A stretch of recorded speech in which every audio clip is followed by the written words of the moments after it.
Hi, I'm Tara the Foodie, and I take the mystery out of cooking for you. In today's episode, I'm going to make something a little different than the normal corned beef and cabbage for St. Patrick's Day. I'm going to turn it into a fully loaded baked potato situation, stuffed with slow braised corned beef, topped with melty Swiss and mozzarella cheese, then garlicky, buttery mashed potatoes, and then I'm going to top that all off with some slow cooked vegetables with the juices that they've been cooking in. You know what? It's going to be so good. Let's get cooking. So you may notice that I have my required old lady St. Patrick's Day top. This indicates something special that you're going to come looking for every single year. What did Tara the Foodie make for St. Patrick's Day? What did we make last year? Oh, well, I'll go ahead and link that here now and show you. We've done some pretty cool things on St. Patrick's Day. Little Reuben party sandwiches. We made Reuben nachos. That's when I first met Juicy Joe, and I'm pretty sure that's when I sealed the deal that I was the one. So, anyway. And then? Let's go ahead and go over the ingredients that you need for this recipe. You want to make yourself a mirepoix. That is our French word of the day. It's basically carrots, onions, and celery. So you'll see that here. This was 2 very large carrots. This was a medium-sized onion, 2 stalks of celery. You want to have like 4 to 5 pounds of corned beef. We grabbed 2, and this is gonna be 4.5 pounds total. I'm gonna go ahead and cut this into pieces. You wanna keep the flavoring packet that comes in the corned beef. Also, mince 3 nice-sized cloves of garlic, because we'll be adding that as well. I have 3 cups of beef broth, 1 can of beer, our favorite Modelo, and then just some olive oil because we're going to be searing this meat when we get going. We want to be able to sear the meat on all sides to give it some color, and just cut this basically in 4s. So I'm going to cut it in half and then in half again. Keep all that fat on there because it's flavor. So make sure that you've got a nice big pot to do your braising in, and we're going to do every step right here in the pot because we are building flavor. Make sure that you've got your pot nice and hot. Go ahead and add some olive oil to your pot, just enough to kind of lube the bottom. Now you just want to grab a piece of meat, put it down into the oil. We're gonna work in batches, and basically you just wanna sear the big chunks of meat on all sides. Once it's done, we'll move on to the next step. Woo! Mamacita! You can see, got your golden brown color. Making sure that I get some color on all sides of this meat. All right, so I've removed the meat from the pot. It's nice and hot, and so immediately you want to go ahead and put in your veggies. Give them a stir.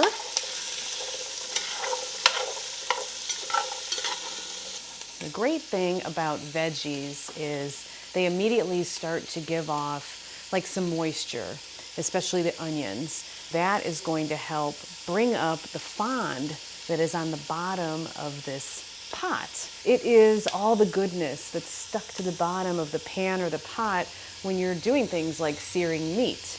It's all that flavor that's going to now be pulled into these veggies. You can see that it's scraping off the bottom of the pot really nicely. You can help it along a little bit. It's nice to have a good strong wooden spoon so that you can scrape off those delicious bits. So I'm going to let these vegetables saute for about 5 more minutes, if not a little longer. Then it'll be time to season them and add our liquids. And at this point, you want to add your 3 cloves of minced garlic to the pot. Get that all out of there. I've jacked up the heat a bit to a higher heat because I'm just about ready to add my liquids. And I want it to go whoosh, whoosh, whoosh, whoosh, whoosh. That is the French terminology. Whoosh, whoosh. You know, first liquid that you want to add is the beer. And I have mine. Only the cool kids get these. If you comment on this video and warm my heart, I might send you one. Yeah, you gotta earn it. So make me feel pretty or something. Pour in your beer of choice. There's the whoosh. That is burning my hand. You want to stir that up. But I have the heat kicking because I want to bring all of this to a boil, and then we will put it to a simmer. So now that we have some liquid in the pot, we can go ahead and add our corned beef seasoning, whatever the hell it is. We're gonna put it in. Stuff, I don't know. We need to add the meat back. So you're gonna go ahead and just nestle your meat back into the pot. This chew is why you wanna cut it up into pieces. It kind of lays in the pot nicer for you. Any juices that you have, you wanna make sure you pour in. And now you want to add beef broth. Beef broth. Beef broth. This is 3 cups. So if it doesn't completely cover it or come close, we'll add a little more water. We are gonna bring this to a boil, and actually I'm gonna move this over to the actual stove because at this point, we're gonna turn it down to a low simmer and cover it. And it is going to braise for at least 3 hours. If it's nice and tender and easily shreddable, it's done. Oh, well, hello. You've caught me prepping my potatoes. I have grabbed 7-ish potatoes because, you know, we always have people over here. We have a big family, and I want to make sure everybody's got one. Get your potatoes washed and then dry them off. You want to drizzle a little olive oil on them first. Just a little bit because we're going to rub it all over. So that's, you know, that's how the potatoes are feeling right now. You want to really just get them good and moisturized with this delicious extra virgin olive oil. And then grab some salt. So I always like to use pink Himalayan sea salt. It's really good for you, lots of minerals found in it. And I always grind it myself. This is my newest toy. I love it. This comes in a set. It sits on a base that charges it at all times. You know how amazing this set is. So they're always charged. And when you hit the button, look how fast it comes out. So you just want to salt your potatoes on both sides. The last step is you want to poke holes in these potatoes. I'm gonna grab like a knife to do it. You just need to kind of hit it a few times. Don't get anywhere near your hand. Put them on your sheet pan. You want to preheat your oven to 425. Pop these into my oven and bake them for 1 hour. After that, they should be good to go, and I'll show you what happens next. The potatoes are out of the oven. I have gained a teenager here. Roman Burger is here with us again. What we're gonna do is cut off the top in one piece and lift it up and see how hot that is. Pretty darn hot. So you can take off the top. Now, you could let these cool a little bit before you do this, but we are impatient. Plus, I think it's a little easier to make mashed potatoes when the potatoes are hot. So if you need to protect your fingers, you can kind of just use like a paper towel when you're holding on to it. So then what we want to do is scoop out the potato and just do it to where you're not getting totally to the edge, so that the potato skin stays intact. And you just scoop it all out into a bowl beside you. Do you want to give it a shot? Sure. Okay. And use your paper towel if it's too hot on your fingers. Well, we are going to work together to finish these and make our potato boats. And then after a couple more hours, because our corned beef is back there just braising away on the stove, we'll show you how you shred that up, and we are going to start putting these suckers together. You want to say anything else while you're on? And Colson, if you're watching, leave a comment. Yes, leave a comment. All of you leave a comment, you know, come on. Say hi, tell us your favorite part of this video, tell us why you love this show. Give us some suggestions on things that you'd like to see us make. We love new ideas. I mean, we love it. Click on the notification bell so that you never miss a video. And yeah, say hi in the comments. I've got the potato innards here in a nice big bowl, and we need to make some melted garlic butter. Just go ahead and take yourself a stick of butter, cut it in half, or just do that. And to make it garlic, we'll put some garlic in it, some real garlic. Just pop it in there.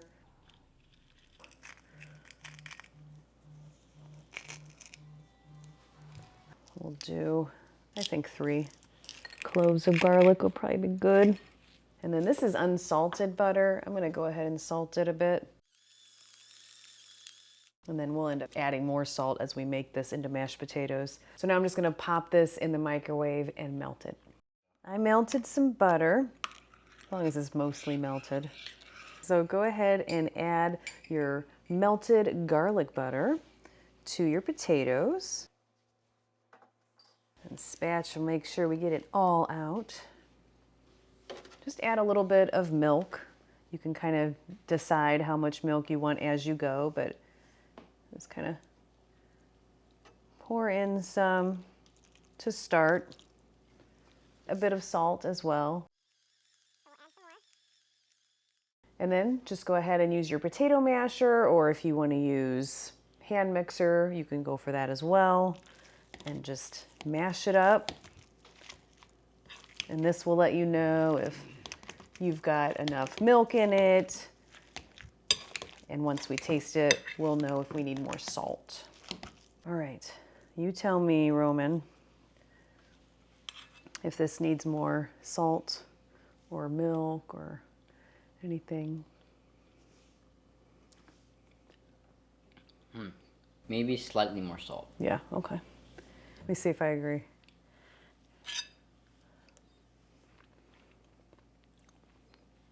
You're exactly right. Slightly more salt. You can taste the butter though, huh? Mm-hmm. And we'll see what we think. Yeah, I think that's good. We are good with the mashed potato portion of this recipe. And now we just have to wait it out until the corned beef is braised, and then we can start putting these together. It's been 3 hours or so that this has been braising on the stove. We are going to shred it. Ooh. This is a bit hot. Just take the chunks out. They will be kind of falling apart, which is what you want. And again, if you want to remove the excess fat, it has done its job. Now, one thing that I did when I made this braising liquid earlier, I didn't add any salt. And that was on purpose because corned beef comes pretty much salted already in the brine that it's sitting in.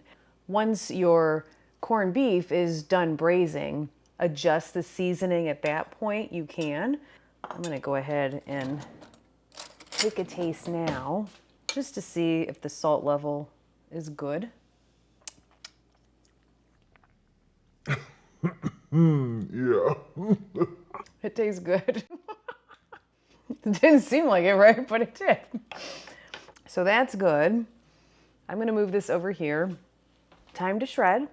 You can just take 2 forks to shred the meat, and it allows you to hold on to the meat while just pulling it apart. And this is why we braise it, so that it kind of easily separates for you. And I'm going to do this with all of the meat. After you shred your meat up, what I'm gonna do is kind of pour over, I want to get mostly broth here, just to keep it nice and moist.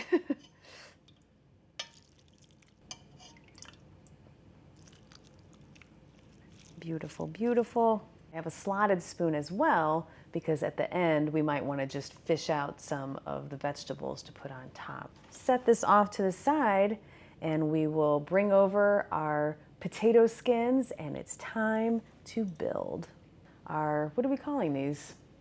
Corned beef stuffed twice baked potatoes. Corned beef stuffed twice. Well, we've just named them. They are corned beef stuffed twice baked potatoes. I've got the potato skin boats here ready to be filled with this corned beef gloriousness. Just take your set of tongs and fill those boats up as much as you want, really. But they certainly can be overfilled, so don't be shy. So then, bring over your bowl of mashed potatoes. Take a spoon and plop it on top. So get yourself a nice layer of mashed potatoes on each one. You can kind of put a couple whoa, okay. A couple blobs and then just smooth them together. I forgot the cheese. I guess the cheese is going on top. I was gonna put the cheese on the bottom. It was meant to be.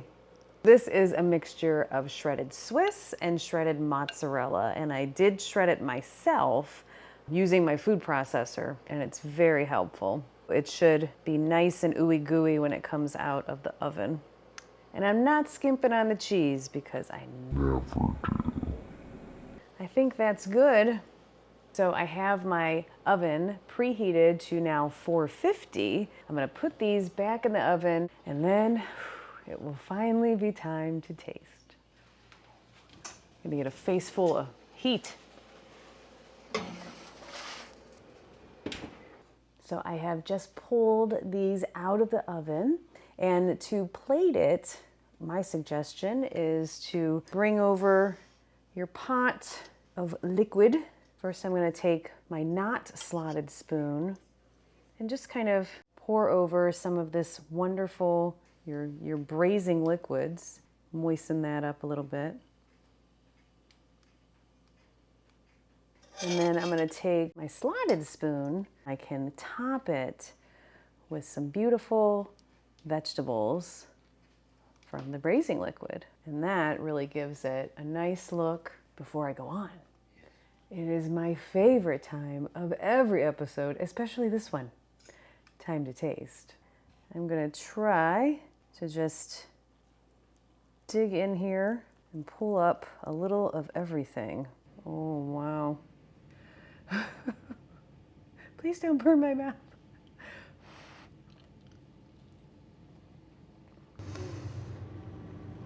Wow, okay. It's amazing. It's got such a kind of a depth of flavor because we put the garlic butter in the potatoes. The meat is kind of fall apart and buttery on its own because we took the time to braise it. We added the cheese, that gives it the meltiness. Topping it with some of the braising liquid and putting some of the braising liquid in with the meat, that makes a huge difference. And then the taste of the vegetables along with it. It is delicious. It's amazing. I think everybody's gonna love it. And it's something different to serve on St. Patrick's Day. I'm Tara the Foodie, taking the mystery out of cooking for you, even on St. Patrick's Day. And I will see you next time.